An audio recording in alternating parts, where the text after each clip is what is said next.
Comprender el significado de la justicia de Cristo es de vital importancia para el ser humano. Sin la comprensión de este asunto, mi amigo oyente, cualquier otro conocimiento teológico sería apenas mera información. Mi nombre es Eduardo Merlos y te invito a reflexionar unos minutos en la palabra de Dios.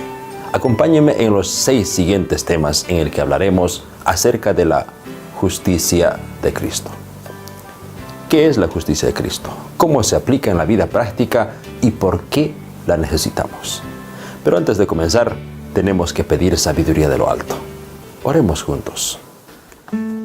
Señor amado, te damos gracias por tu palabra. Queremos pedir a través de este medio que nos hagas conocer cada día más acerca de tu carácter. Para ello pedimos que en este momento nos dirijas con tu Santo Espíritu. Y te pedimos todo esto en nombre de Jesús. Amén. El título para el tema de hoy es La justicia de Cristo. ¿Alguna vez usted se ha preguntado por qué el ser humano necesita de Cristo si quiere ganar la vida eterna? ¿Acaso el ser humano no posee capacidades suficientes como para ganarse la salvación por sí mismo? Primero definamos la palabra justicia. Justicia viene del latín justitia, que significa justo. Y la palabra justo tiene varias connotaciones de acuerdo al contexto. En el contexto de la salvación, el concepto justo está relacionado con exactitud. Algo justo es algo que no tiene fallas, no tiene errores y no tiene imperfecciones. En el contexto legal y bíblico, podemos decir también que justo es equilibrio, igualdad, retribuir a cada uno de acuerdo a lo que merece. Entonces, cuando hablamos de la justicia de Cristo, hablamos de su perfección, de su capacidad de no tener pecado en sí mismo. Por lo tanto, la perfección es un adjetivo, una atribución que solo le corresponde a la divinidad, a Cristo. Cuando Dios creó al hombre, lo hizo un ser perfecto en el amplio sentido de la palabra. En él no había vestigio de pecado. En su naturaleza humana no había pecado. Pero cuando Adán y Eva pecaron en el Edén, no hicieron más que transgredir la ley de Dios. No obedecieron y dejaron de ser justos o perfectos. Habían manchado su vida con el pecado. La ley decía, el día que pecares ciertamente morirás.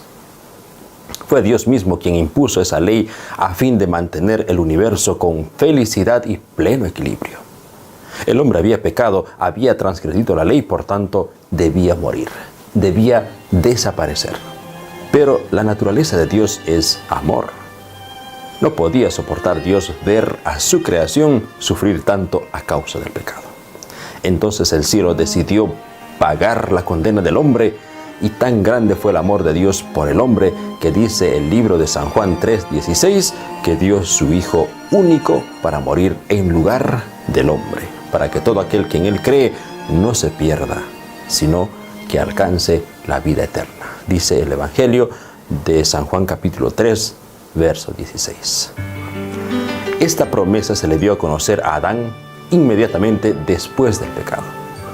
Antes que Adán se sume en la desesperación y la angustia, Dios mismo mató a un cordero y le explicó a Adán, Adán, tienes que confesar tu pecado sobre un cordero inocente y luego tienes que quitarle la vida. En su sangre se consuma tu pecado, le dijo Dios.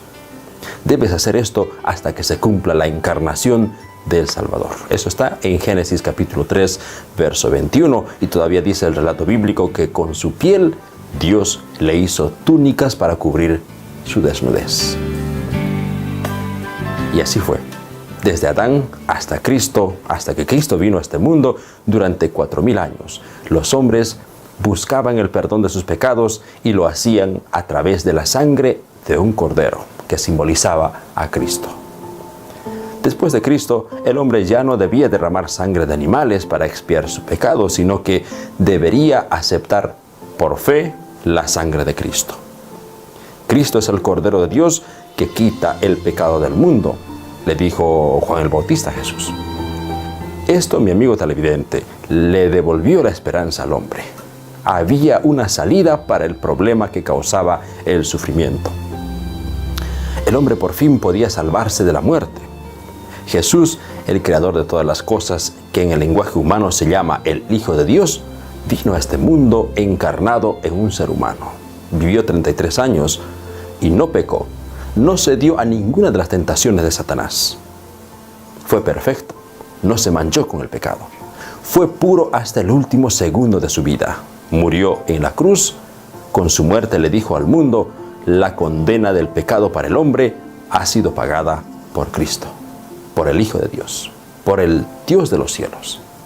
Él murió por todos. Y no solo eso, al tercer día Cristo resucitó. Eso le dice a la humanidad que Cristo no solo pagó la culpa, sino que también le estaba garantizando al hombre la vida eterna. Le estaba devolviendo aquello que el hombre poseía al principio. Era la inmortalidad. Esa vida perfecta, esa justicia es la que sustituye al hombre delante de Dios. Esta justicia, mi querido amigo, es para todo aquel que en Él cree, para todo aquel que acepta por fe el sacrificio de Cristo. Es imposible que el hombre se salve a sí mismo. La justicia de Cristo puede servir para su salvación y este es un regalo. Es un regalo de Dios. Las palabras del apóstol Pablo en Filipenses capítulo 3, verso 8 y 9 son una clara concepción acerca de la forma en que el hombre llega a alcanzar la salvación. Dice Pablo: y ciertamente aún estimo todas las cosas como pérdida por la excelencia del conocimiento de Cristo, mi Señor, y lo tengo por basura para ganar a Cristo y ser hallado en Él, no teniendo mi propia justicia que es por la ley, sino la que es por la fe de Cristo, la justicia que es de Dios por la fe. Vamos a orar juntos, mi amigo oyente. Querido Padre, en nombre de Jesús, no hacemos más que agradecer por tan grande amor manifestado en la cruz del Calvario. Señor, te pedimos que aceptes ese sacrificio en lugar de nuestras vidas y nos salves para tu santo reino. En nombre de Jesús te pedimos. Amén.